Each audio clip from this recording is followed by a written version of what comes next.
When a papal conclave elevated the Archbishop of Buenos Aires to the head of the Roman Catholic Church in 2013, the man who became Pope Francis would also become a world traveler.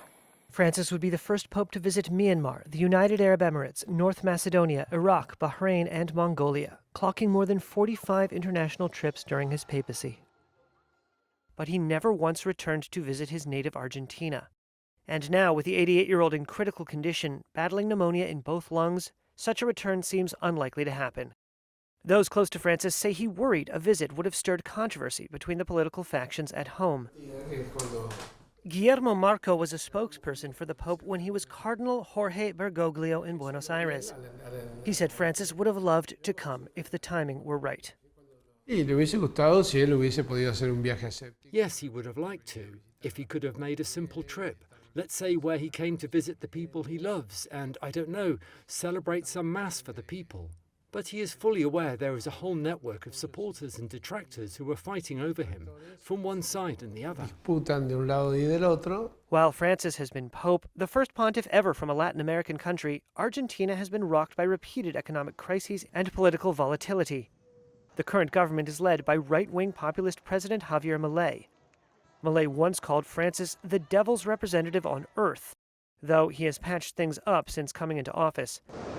Many of Argentina's faithful would still have liked to welcome Francis home and remember him as Bergoglio, born in 1936 in Buenos Aires to Italian immigrants. That the Pope has not come until now hurts me. It hurts me a little.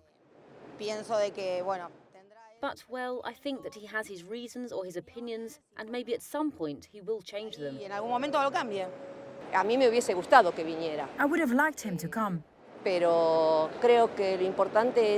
think the important thing is what he can do for the world, right? And that he has us in his heart, of course. Rogelio Firter is a former ambassador to the Vatican. He said Francis never forgot where he was from. El Papa Francisco es argentinísimo. Pope Francis is very Argentine. I have no doubt that everything Argentine and the homeland itself is something that has a privileged place in his head and his heart. Privilegiado dentro de su cabeza y de su corazón. But I also insist the Pope is the Pope. Pero insisto también, el Papa es el Papa. I honestly think that Francis has stopped being Argentine. He is transformed into the intermediary between God and the earth. Y la tierra